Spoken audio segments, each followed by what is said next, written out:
So I think everyone should be able to see my screen here.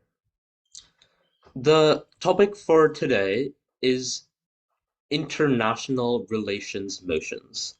So hopefully most of you remember how yesterday it wasn't about the basics or of debating, it was about a specific type of motion. And similarly, today's lecture is also about a type of motion. Yesterday was social movements, today is international relations. And so, first thing is, what are international relations motions? Some of you might not know just from the name. Uh, and so, what they essentially are is they're more directly related to countries and the ways in which these countries react and interact with each other. And so, it's about political, economic, and geographic dynamics between these states, as well as other international actors. And so it's much more focused around countries that actually exist in the real world and their like current situation. So it's very real world focused, as opposed to something more abstract or something more like small scale, like a sugar tax, things along those lines. And so, a very easy example of this would be this House believes that it is in the UK's interest to leave the EU. And hopefully it's clear here. A UK is one of these like countries. The EU is an international organization and is also like made up of these different countries. And so we need to carefully analyze uh, how the like what's in the UK's interests, first of all, and so why they might benefit or be harmed if they left the EU. And secondly, you need to understand if the UK leaves the EU, how is everyone else going to react? There are a lot of other nations involved here. Maybe France is going to change its policies towards the UK, and all of these things are important here. So that's what a IR motion looks like. In this lecture, I'll go over five main things. Firstly, the actors involved, so kind of the groups that are affected by the motion, the landscape, which is the general situation and kind of what is happening in the world or in these countries that you need to know about in order to address the motion properly. Third is the incentives for these nations. So, what is incentivizing these nations to act in certain ways? What do they want? Fourth, the goal of the motion. So, this is some like problem you're trying to solve. And then fifth, how to achieve the goal. And these are similar to how you would do these like goal and how to achieve the goal in other motions. But because it's an IR motion, you have to be a bit more nuanced about it. So, firstly, actors. The actors in an IR motion are states, organizations, corporations, and international bodies. So these look like the UN or NATO. These can be like groups of countries or just individual countries, and they're going to be affected by or involved in the motion. So if we take an example here, this House believes that NATO should allow Ukraine to join it. Uh, so NATO is the North Atlantic Treaty Organization, which is between like the US and quite a few of the countries in Europe. And the main problem here is that Russia has been basically stopping Ukraine from joining this alliance for many years. And so if you know that like background information, then the main actors involved here are obviously Ukraine, the countries that are part of NATO, because they're the ones that decide whether Ukraine is allowed to join or not. And finally, Russia is involved because it's the main actor stopping Ukraine from joining.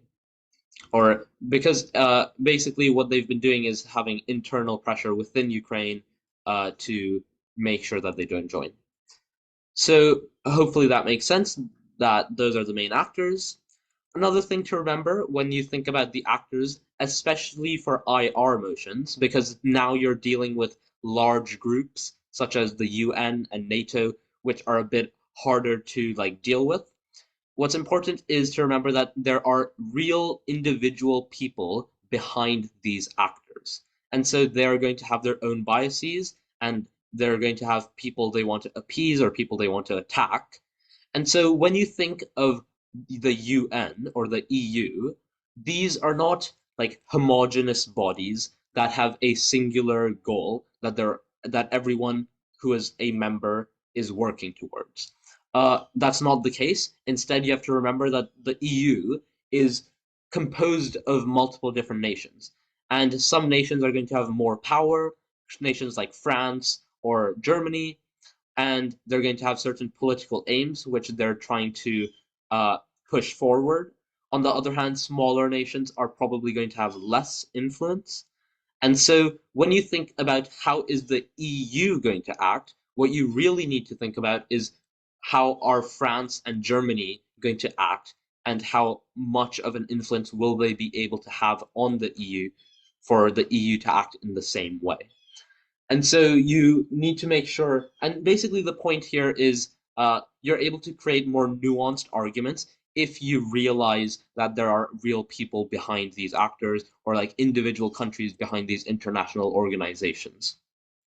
Does that make sense? Are there any questions? I'll wait 5 or 10 seconds.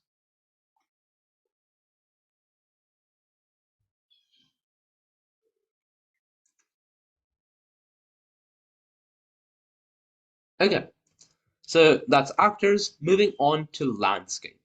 So landscape is just having a overall understanding of what's happening in the world and why that's relevant to the motion. So there are like, for example, these are just three random questions that I've kind of like put in, things you might be asking yourself. Of course, there are many more. The first could be, is there a conflict that the nation is involved in? This could be an actual war, or maybe it could be a more like subtle conflict, maybe a more ideological conflict, things along those lines. Secondly, are there any sanctions placed against these countries? And sanctions, hopefully you understand what they are. It's just other countries trying to economically damage a country by maybe not trading with them or applying different rules as to who's allowed to interact with them in certain ways. And thirdly, the internal situation of the country. So the ruling party, things along those lines. So in the US, you should know, is it the Democrats who are currently in power or is it the Republicans? And similarly for the UK, is it the Labour Party? Is it the Conservative Party? Uh, and similarly for China, you should know that the Communist Party is in control, things along those lines. And another example here would be this house believes that China should stop supplying oil to Russia. So the motion itself does not actually give you the landscape. You don't understand what's happening and why we're doing this motion. If you just look at the motion itself, you need to have some background information. And this is something which happens with a lot of international relations motions because they're about the real world, about real countries and real events that are quite current usually. You should have an understanding of what's happening in the world in order to deal with this motion. And so the landscape that you should understand is firstly like the obvious point of Russia is in a conflict with Ukraine. And so stopping like your supply of oil to Russia is definitely related to that conflict. And secondly, that sanctions have been placed against Russia already. And so like stopping your supplying of oil is a similar sanction in a sense. So hopefully that makes sense on having this kind of background information.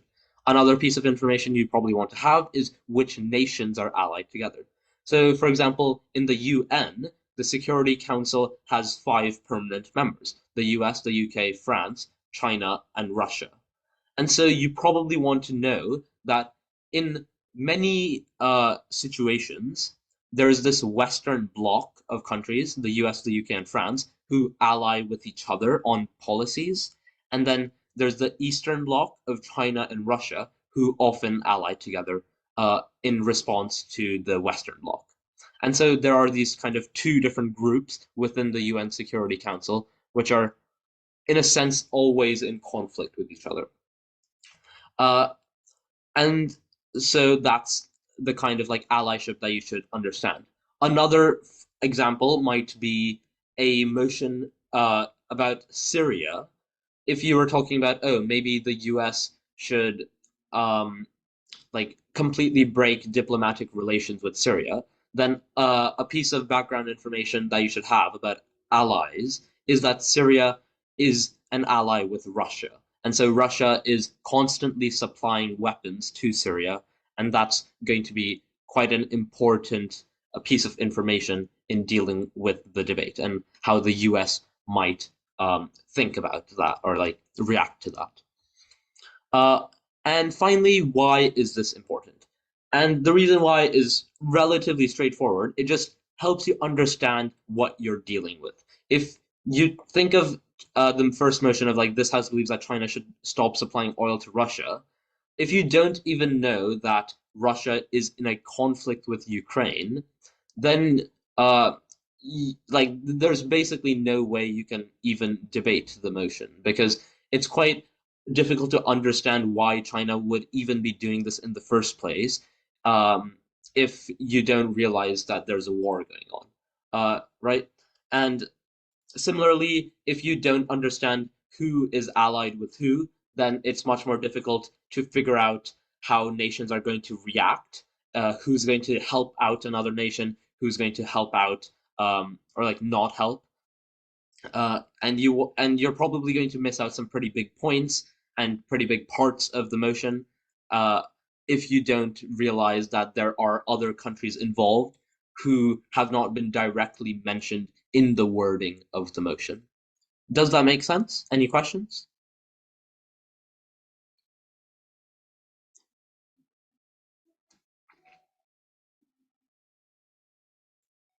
Okay, moving on to incentives.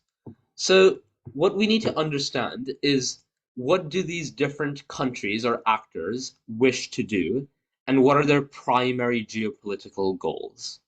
If you're able to have an understanding of this, then you're really able to get into the nitty-gritty of why someone does something, and that helps you explain why your arguments are going to be true. And so some subpoints under this are there spheres of influence they wish to maintain? For example, the US and China have very clear spheres of influence in the West and in the East that they do not want to have to like back off from. Um, are there territories they wish to spread their influence into? So quite clearly, Russia wants to spread its influence into Ukraine. Uh, it's quite widely recognized that China wants to spread its influence into Taiwan. And so that would be a very, very important piece of information if you had any type of motion relating to Taiwan. And thirdly, how is a country developing at the moment, and what kind of resources do they need in order to continue? So an example here would be China is a country quite focused on manufacturing. And so if the motion talked about the US moving all of its manufacturing within its country, and so they manufactured everything for themselves, although that doesn't directly mention China in the wording of the motion, once again, you need to have an awareness that China is probably going to be the biggest like secondary actor here because they're the ones who are going to be economically harmed by this decision if they no longer get to manufacture everything for the US. And so the all of these are different goals that um, these countries might have, or maybe international organizations might have. And if you're able to have a good grasp of these, then you'll be able to deal with the motion more effectively. And once again, these are going to be the key reasons why nations will react to emotion in a certain way. And so, uh, for example, if you know that emotion is going to affect China's sphere of influence in like Southeast Asia. Maybe you're breaking off economic ties between China and Japan or with other Southeast Asian countries. then you need to understand how China is going to react to that. Maybe they're going to retaliate. Maybe they're going to force these countries to re-engage in their economic trade, things along those lines. Um, and even in like the present world, China is very, very involved in these other countries economically. China often like helps in developing these countries, and in return, it also profits immensely. And so there are these kinds of relationships which are very important. Now, as for the goal of the motion, this is quite straightforward. Almost any motion is going to be trying to like is attempting to solve something and reach a ideal world where their goal has been achieved. And uh, you need to have an understanding of what the goal of the mission is, because it's not always going to be the most straightforward. In the example of China, like stopping their supply of oil to Russia, the goal is almost certainly to stop the conflict in Ukraine. So up until now, you just need to know like this kind of information, that the conflict is occurring and that sanctions have been placed against Russia.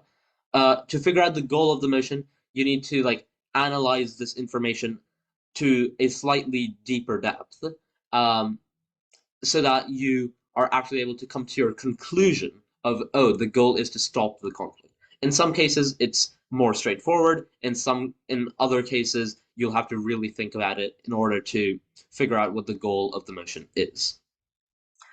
And what is so like next step the next step obviously is, how do we achieve this goal? So you've identified the goal of the motion and what the ideal world is that we're trying to reach. Now, as a debater, need to prove to the judge that you have an effective strategy to achieve this goal.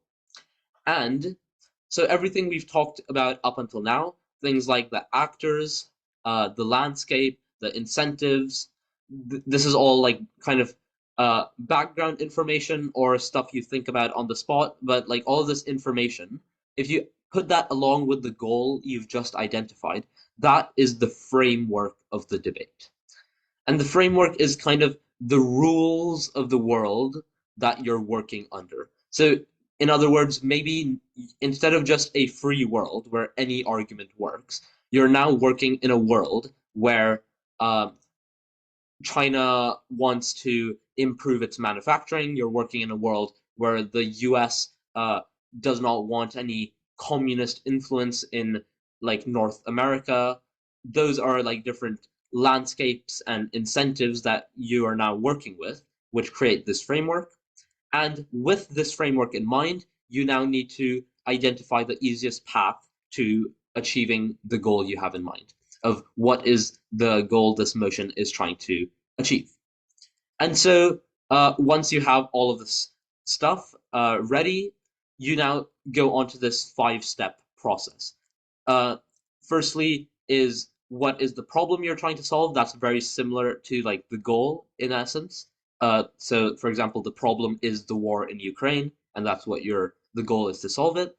The solution um, is not only like what you're trying to do, but how you get it done. So you need to prove that your arguments are actually going to be effective, and that you will get from the start point of China not supplying oil to Russia to the end point of Russia is now going to stop its war in Ukraine. Maybe the intermediary steps are something along the lines of, oh, oil is so essential to keeping a war going that Russia just won't be able to supply itself with the necessary oil for all of its tanks, for the transport of food and like soldiers, that they'll be forced to kind of stop their war effort.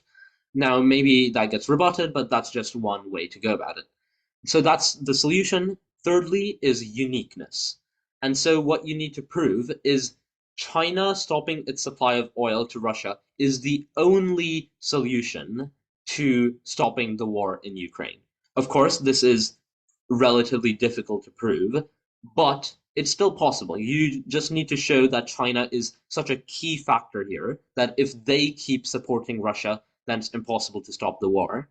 If you're able to do that, maybe showing China's like unique power as a superpower in the world and like its allyship with Russia, and if you're also able to prove how important oil is in this context and how maybe Russia depends on Chinese oil as its main source of oil, things along those lines, then you can show why your like motion of China stopping its supply of oil is going to be the only way to get the job done. Fourth is principal justification. That applies more in some motions than others, but basically, does China have a moral like right or a moral obligation to stop its supply of oil? In this case, it's probably not too difficult to see why, considering there's a war going on, how people in Ukraine are dying in great numbers, and so you do have a like moral responsibility, and it's morally justified to do take this step in order to stop the war. Um, and I guess where the principal justification really comes in would be in situations where China's actions might like directly harm people in Russia. And so then you have that more like clear trade-off of is it justified to harm Russians in order to save the people dying in the war? And that's where the principal justification might come in. And fifth and last of all is weighing. And so you want to show, we've talked about weighing before, of course. You just want to show why your arguments are more important than other people's arguments, or just why they're important in the context of the debate. Once again, any questions before I move on? I'll wait 5 or 10 seconds. Um, in the points you said here, I mean, do we also have to include the like importance of China to do this because they must also have some economic advantage or something? Because if they were in diplomatic relationship with Russia, they would really not want to do this because that would spoil their relationship and also probably spoil part of their economy. So, shouldn't that also be included in this? Yeah, so that's a very good question. It definitely depends on the type of motion. So if the motion was this house as China, should stop supplying oil to Russia, then it goes even more in the direction that you're talking about dealing like catering to China's incentives. Because in that motion, China's incentives would be the only thing that matter. In essence, you would act like you are the country China, and you are trying to benefit yourself to as great an extent as possible. Uh, and in that case, maybe you would talk about how China would have better diplomatic relations with other countries because now it's seen as someone who is trying to stop the war, who is supporting the like Western effort of supporting Ukraine, things along those lines. So maybe those are ways in which China benefits. In this motion of this house believes that China should stop supplying oil to Russia, you do still talk about China's like benefits or harms, but it's much less important. So now you just need to consider the world benefiting or being harmed as a whole. And so even if China is harmed to some extent, if the Ukraine war is peacefully resolved, then that would be a very clear-cut case of, oh, China should do it, and the benefits of the war being stopped are much more important than China being harmed. And so, yes, China is important in the sense that they're clearly going to be affected by the motion, and so there are some benefits and harms uh, being applied there, but they're no more or no less important than any other benefits of, or harms that occur in the motion. So they're all like equally relevant. And if China isn't affected too much, then they're probably not going to be that like important compared to maybe the war itself. Does that make sense? Yeah, but when the opposition argues to this, is it relevant if they bring in the disadvantages of China doing this? So they can they can talk about the disadvantages, but they'll have to really prove that China is disadvantaged so greatly that the world as a whole is being harmed more than the world is being harmed because of the war in Ukraine and Russia. So that's the impact that they would need to show. Um, of course, that like burden is lower. They don't have to show as great of an impact if the war isn't actually going to be resolved anyway. If the war is just going to get maybe less damaging, then you have a smaller impact on that side. And so China has to be harmed to a lesser extent in order that for like the Chinese point to be relevant. So yes, it's important, but I guess the key thing I'm trying to say is that it's not as if opposition can say, oh, China like shouldn't supply oil to Russia because China will be harmed. Like China is not the most important actor here. And you definitely can't say that they wouldn't uh, do this motion in the first place because they'll be harmed. Because it's not really like a discussion about whether the motion is implemented or not. Does that make sense? Yeah, and in which case will it be the interests of China? What should be the wordings if it is focusing on the interests of China?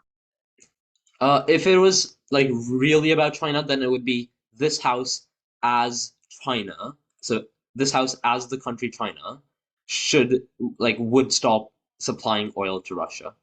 So as I said, kind of near the start, like of you are now the country China. All that matters is whether you are benefited or harmed. It's so the key wording is like as China. Those like that phrase basically. Does that make sense? Yeah, thank you. Okay. Any other questions? So in most motions, like aside from this house as motions, like the most important I guess actor is the entire world and how the world on the whole benefits from a certain motion. Yeah, definitely. So there might be actors like uh the government, companies, like normal citizens, and there's no like most important actor necessarily. Impacts and harms for any actor are relevant, and so you have to weigh them all up and kind of create a net total of like how much the world is benefited or harmed.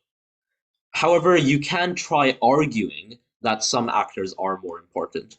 Like maybe you can prove that some actor is like much, much more important because of reasons like, oh, they're more vulnerable and they maybe there's a principal obligation to help them because of things like reparations. Maybe they've been harmed in the past, and so that's why they are actually more important and deserve more help. So there are ways to like alter that. But yes, overall, you need to kind of have a world view of like, is the world benefiting or not? Okay, so we've talked about that. I won't spend too much time on this slide.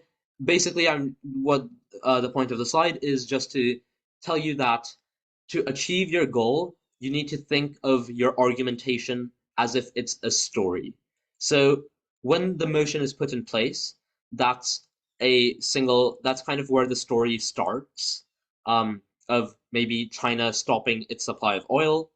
And then you need to consider this kind of dynamic scenario, this dynamic world where lots of countries are going to react to this. The US is going to react, the UK is going to react. Obviously, Russia is going to react to like China's actions.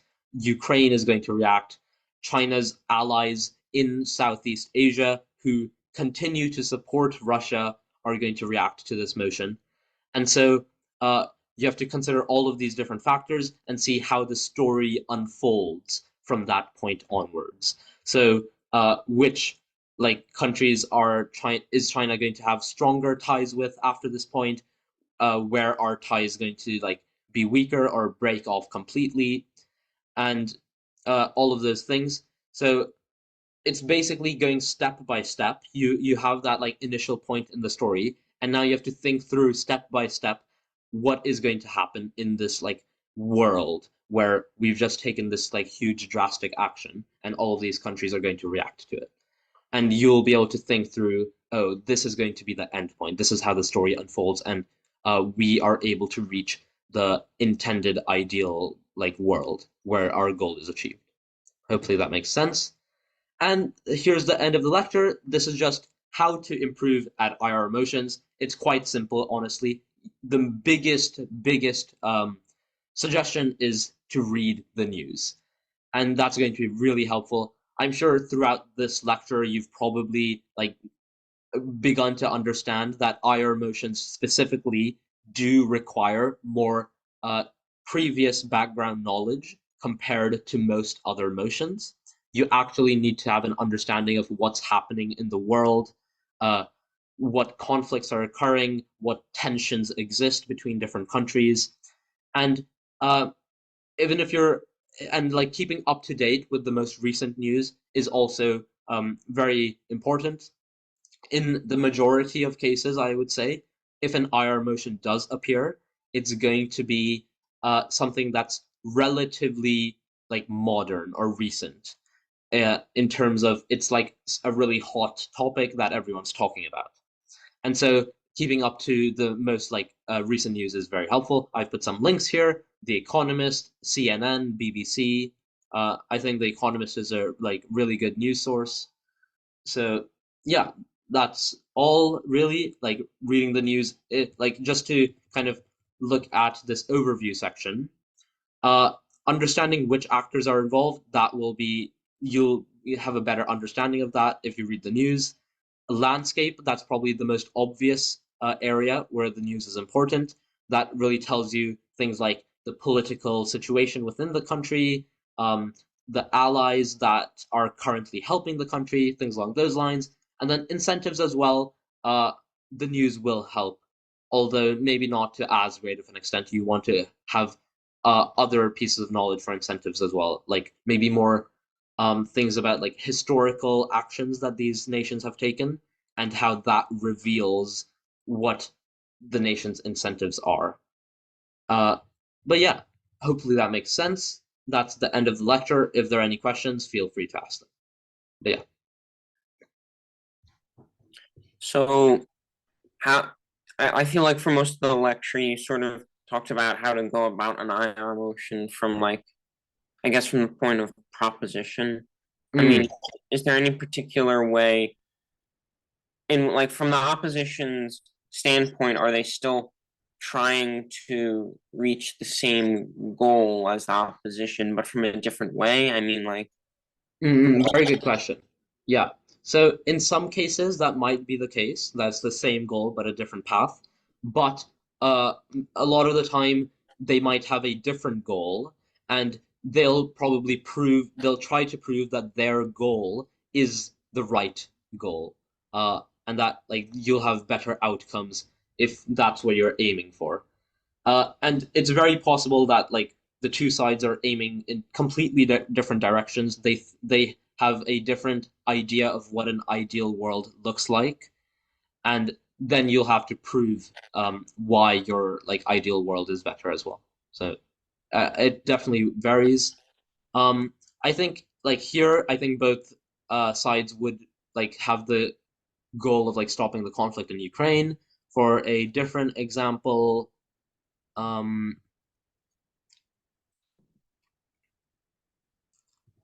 let's see. So, for example, let's see here. So, like, this house believes that it is in the UK's interest to leave the EU.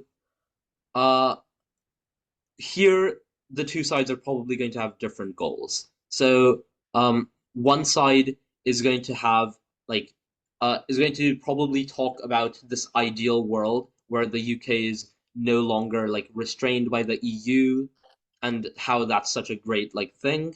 And that's a very different ideal world to what opposition is going to say, which is we want a world where the UK is very deeply ingrained within the EU and they have very close bonds with the countries there. And that's a much better ideal world. Does that make sense? Yeah. I also have a question. In this kind of motion, we've seen that it is really, really important to have the right facts. So generally during debates with IR motions, will we be allowed to, look up for facts? Good question, but unfortunately not. Like any other motion, the rules aren't going to change because of the type of motion. You're not allowed to use the internet at all, and so that's why like reading the news is important.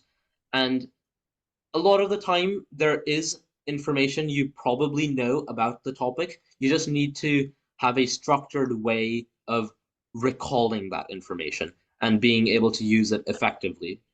But yeah, like this is just a fact of the type of motion. It's a bit different to other types, and you just need to know more. That's just the way it is.